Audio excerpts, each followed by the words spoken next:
your cousin or whatever owns this record label, or he owns this bank over here, or and they keep their thing well networked within the family. I'm talking about Jews and their money, right, and their businesses and their control.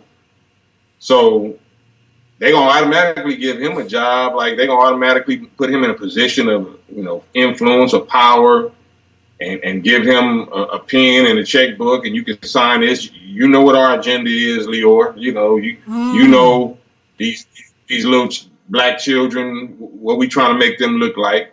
You only sign this type of act. You only push this type of song. You only push.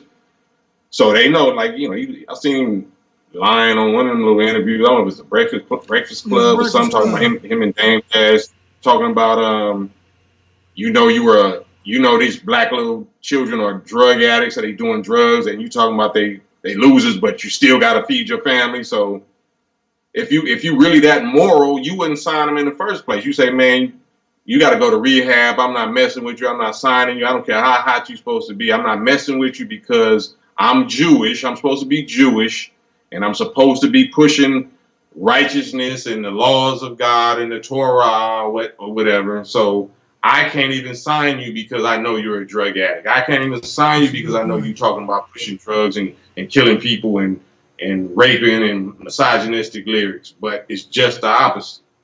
That's the only thing we are signing. I can't sign you if you're trying to be too Chuck D-ish and fight the powers too black conscious. I can't sign you. I'm gonna tell you, nobody ain't trying to hear that. Right. And it don't have to do with nobody trying to hear that. The people is gonna hear what they're gonna eat whatever you put on that program.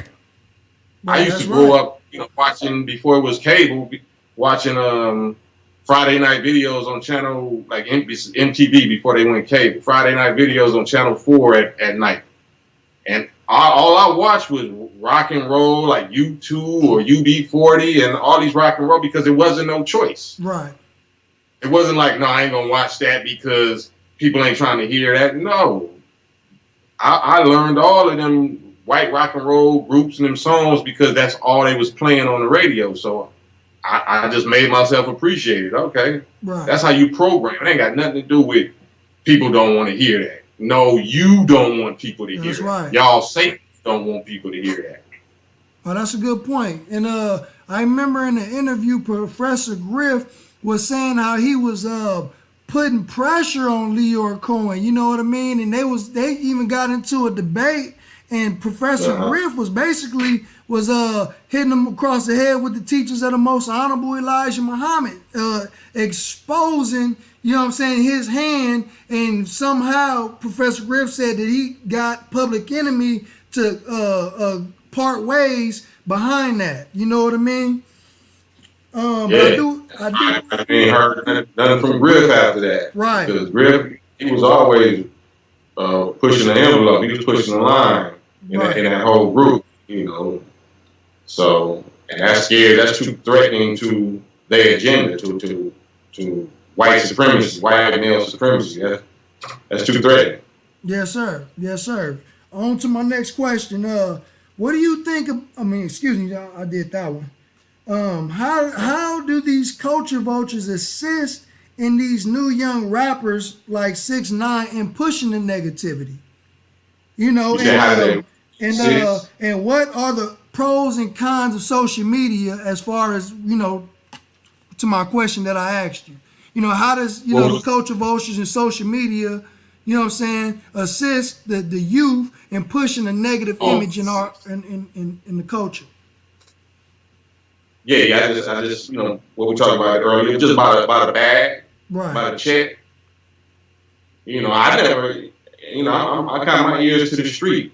My sons and them, my daughters and sons, they 19, 20, 21, 22, 23, like, so they in that age group, and they tell me, we heard a dude, but dude, he ain't really fly. Like, it be the beats.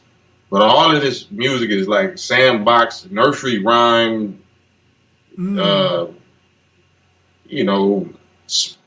child, 3-year-old hooks that you just chant, you just saying over and over. It don't have nothing to do with lyrics no more. In my generation, hip hop and rap had to do with lyrics. This generation, it just got to do with beats and chants, Right. beats and chants, just saying a little nursery rhyme chant over and over and over again because it's drug music. Right. It's pill music. Right. It's just pill music. Like, you know, you got to bond. The beat got to be fire. So the beats be fire. I ain't knocking the beats. Right. But the lyrics and the words and the energies and, you know, it's just drug music. It's just something that have you tripping when you on them pills, or you high, or you on the lean, or you drunk. You got off the Hennessy and all these little real drugs that they doing. It just sound fly with that beat, and just it don't make you have to think. It's just drilling the same little hook over and over while you high, over. So that's the thing they on. It's just some party, sex, drugs. Madness. It's just programming. It's just hypnotic programming at the most primitive level. And it's funny that you say that, because I remember growing up, the artists were talking about, you know what I'm saying, that they were the drug dealers, but now the artists are the drug users. You know what I'm saying? It's funny how the dynamic flip. But that's only because it's money. It's money backing it up. Right. It's because these false Jews that own these labels, they're throwing money at the drug use. Now we'll make you rich to be a drug user. We'll make you rich to be a prostitute. You know, before, when it was us, we was shooting it down like, hey, you a crackhead, like, you know what I'm saying, like, you a hoe. But we didn't have no money. If at that time they was throwing money at the whole image or the drug image, it would have.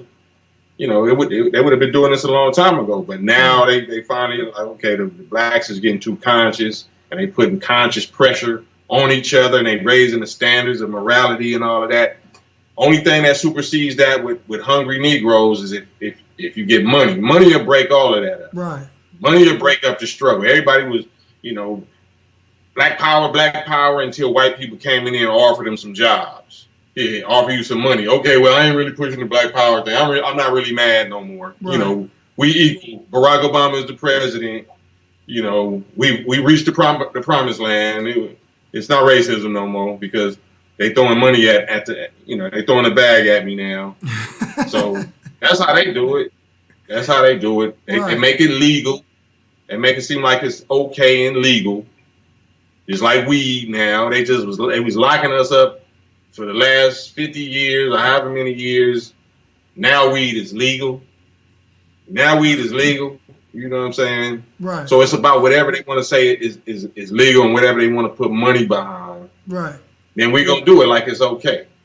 And yesterday it was a shame. Today it's the wave. It's the thing to do. Right. Yes, sir. Yeah, because hardly you hear people overdosing and dying and stuff like that growing up when I was young.